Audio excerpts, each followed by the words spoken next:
a push or a pull. And that push or pull acts on an object because another object is interacting with the object you're describing. So when we have a force, they generally exist as a result of two objects interacting, and forces always come in pairs. And we'll discuss that more in depth later on, but understand that simply put, it's a push or a pull right now. There's two main categories of forces, and within those categories, there's many different types of forces. The first category is our contact forces, and simply put, these are forces that are occur when two objects are physically contacting each other. So, example of these forces would be frictional forces, when two objects are touching each other and slide past one another. That's called friction. Tensional forces involve forces that have a rope or a hanging object. Normal force is the force of an object being held up by another object. Air resistance, similar to frictional forces, except we're only dealing with the object in air. And then applied forces, that's simply a push or a pull. And we'll discuss these more in depth when we get to drawing force diagrams. The second category of forces are called action at distance forces. To be very, very simple, these are called non-contact forces. So this involves objects that are interacting, but they do not physically touch each other. Examples of non-contact forces. The main one that we're going to talk about is gravitational forces, or gravity, basically the pull of the earth on an object. And then also there's electrical forces and magnetic forces. We will not touch base on electrical and magnetic. Gravitational forces is probably the only non-contact force we'll look at.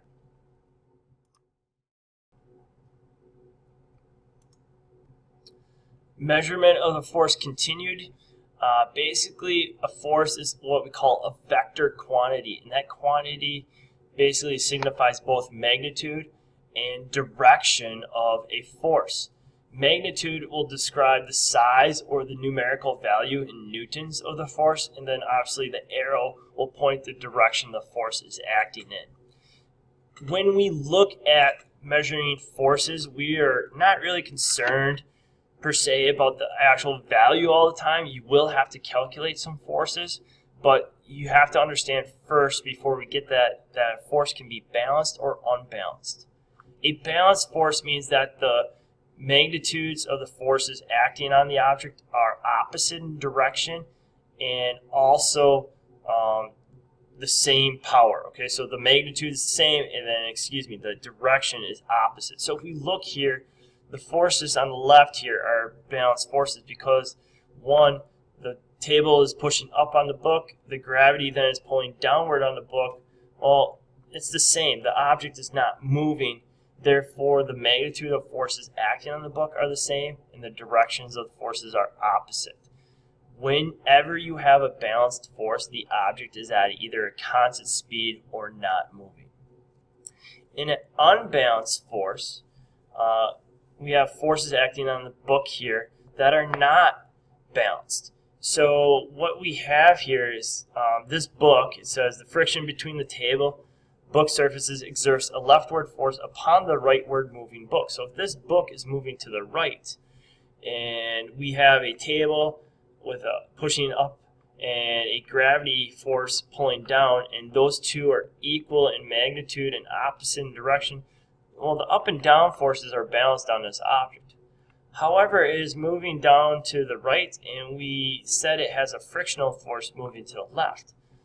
Well, the frictional force then would be unbalanced because it does not have an opposite force equal in magnitude and opposite in direction on the other side. Therefore, this book would slow down if it was moving to the right because it's an unbalanced force and friction would take over. We're going to talk more about unbalanced forces when we get into learning targets 2, 3, and 4 as well. Force diagrams, well, we want to use force diagrams to model this relative magnitude and direction of all the forces acting on an object. When we draw a force diagram, the size of the arrow in the force diagram reflects the magnitude of the force, how strong that force is. The direction of the arrow shows the direction the force is acting on, and then each force arrow in a diagram is generally labeled with the type of force that is acting upon it. If we look here, we have an example of a force diagram. This box represents the object in which we are discussing. The arrows represent the size and the magnitude of the force. The direction of the arrow indicates which way the force is acting upon. And then, as you can see, each force is labeled. Generally, when we draw a force diagram, we draw a dot in replacement of this square here. Force normal, force gravitational, force applied, and force of friction. Those are all different forces that we're going to be discussing more in detail as we begin to draw these. But understand, you will have to know what these abbreviations mean and what force we are discussing in class. Here are some practice slides I'll let you show. If you need to pause the video, during the video you can practice drawing force diagrams, but we're going to get plenty of practice in class. So here's one. Here is another one that we will practice in class. And then here is a third one we'll practice in class as well. So if you want to practice these on your own, you're more than welcome to do so.